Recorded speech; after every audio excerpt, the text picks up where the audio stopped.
Yan yung mga tsokolate na pinapadala sa akin ni Edmundo noon. Pagkakataon lang lahat ng yan. Nagmulto siya sa litrato. Tapos ayan. Ilang pagkakataon pa ba ang pwedeng mangyari? Para lang maniwala ka na buhay pa yung si Edmundo. Rachel, kung talagang buhay pa si Edmundo at gusto niyang gumante, bakit puro pananakot lang yung ginagawa niya? Hindi mo kilala si Edmundo, Levi. Si Yaya lang at si Matthew nandito kanina nung dumating tong mga to. Kung talagang gusto niyang gumante, di sana pinakidap niya lang si Matthew. O si Itay, bakit hindi siya ginagantihan sa loob?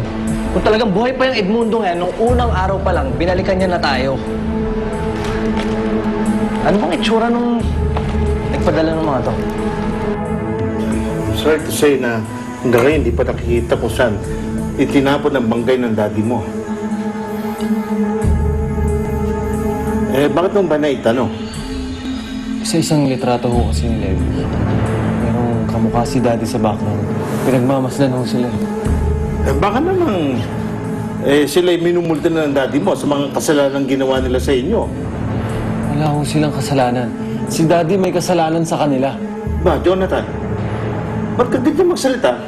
Parang hindi daddy mo ang kinag-uusapan natin ah. Sinasabi ko lang ho yung totoo.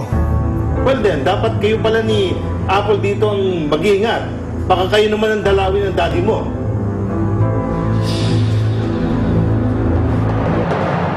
Eh di yung regular din na kartero. Bakit? Baka kasi kabahan ka na naman eh. May balita kasi na nakatakas daw si Bonnie. Tingnan mo na. Kung patay na si Edmundo, bakit nakatakas si Bonnie?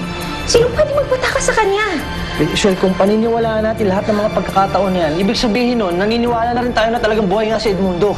Eh bakit pa kasi ayaw mong maniwala sa akin?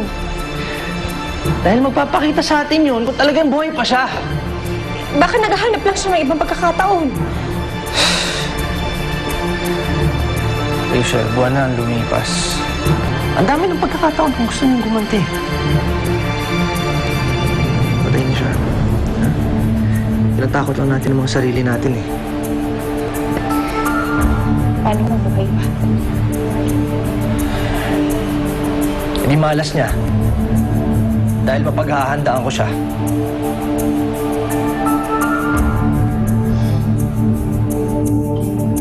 Baka pati tayo gantihan ni Daddy. Patay na si Daddy. Jonathan, makinig ka. Naalala mo ba yung may nagbigay sa atin ng red wine? Yung binyag ng kambal? Oo, yung bigay ni Dodo. Hindi si Dude sa nagbigay. Nasa US siya nung time na binibinyagan ng kambal. Kaya hindi siya nakarating.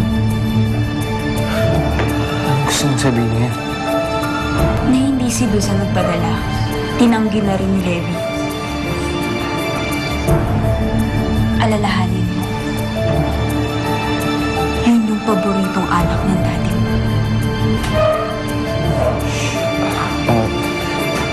Baka naman, nagkataon lang yun.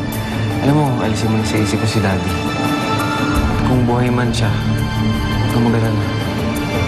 Hindi na tayo gagalawin kay anak na pa rin ako. Nagtatapang-tapangan ka lang yata eh. Ayoko lang maniwala sa mga multo at sa pantaseri. Eh paano kung buhay nga siya talaga? Marami nang nagbuwis ng buhay. Sana naman makonsensya na siya. Ay, naalala ko lang naman yung anak natin na si Matthew eh. Mamamatay muna ako bago niya masaktan ang anak natin. Mabuti pa, matulog na tayo nang sundan natin si Matthew.